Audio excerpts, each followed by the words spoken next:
కమల్ హాసన్ గారు ఇండియాలోనే highest paid actor అంట. రీసెంట్ గా ఒక ఇంటర్వ్యూలో బయటపడిన విషయాలు ఇది. అలాగే కల్కి మూవీ గురించి కూడా మాట్లాడడం అయితే జరిగింది. కల్కి మూవీలో కమల్ హాసన్ గారు ఎన్ని రోజులు పనిచేస్తున్నారు అనేది వీడియోలో చెప్పారు. చూసుకుంటే కమల్ హాసన్ గారు వచ్చేసి మన కల్కి మూవీలో 20 days గాను దాదాపు 150 కోట్ల రెమ్యునేషన్ అయితే తీసుకుంటున్నాడంట. మన ఇండియాలోనే హైయెస్ట్ పేడ్ యాక్టర్ అని చెప్పి ఇప్పుడు కమల్ హాసన్ అని చెప్పి ఆ ఇంటర్వ్యూలో అయితే వాళ్ళైతే మాట్లాడుకోవడం అయితే జరిగింది. తమిళ ఒక సెలబ్రిటీ.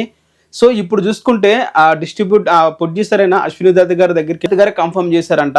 20 రోజులు కాదు 10 రోజులు తను వర్క్ చేస్తున్నాడు. ఆ 10 రోజులకు గాను రోజుకి 2 million లెక్క దాదాపు 150 కోట్లు అయితే రెమ్యునేషన్ అయితే కమల్ హాసన్ గారికి ఇస్తున్నారంట. నాకు ఈ నెంబర్ చెప్పిన తర్వాత అసలు నమ్మబుద్దే కాలేదు. 150 కోట్లు ఎవడని ఇస్తాడా గైస్? మీరు కింద కామెంట్ చేయండి. ఓకే, కల్కి 2కి 2000 కోట్లు కొట్టే కెపాసిటీ ఉంది. బట్ ఎవరి వల్ల ఉంది? అది ప్రభాస్ గారి వల్ల ఉంది. కమల్ హాసన్ వల్ల ఎంతవరకు బాక్స్ ఆఫీస్ ఫుల్ ఉంటుంది?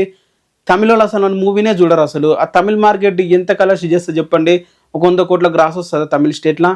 ఇప్పటి వరకు 100 కోట్ల గ్రాస్ కొట్టిన మనది తెలుగు మూవీ చూసుకుంటే ఒక బాహుబలి 2 తప్ప ఇంకా ఏ మూవీ కూడా లేదు. మళ్ళీ RRR మూవీని కూడా 75 crores దగ్గర ఆపేశారు.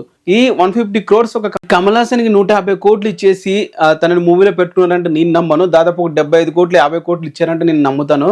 మరి మీరేమంటారు దీని మీద? కింద కామెంట్ చేయండి అండ్ సబ్స్క్రైబ్ చేసుకోండి.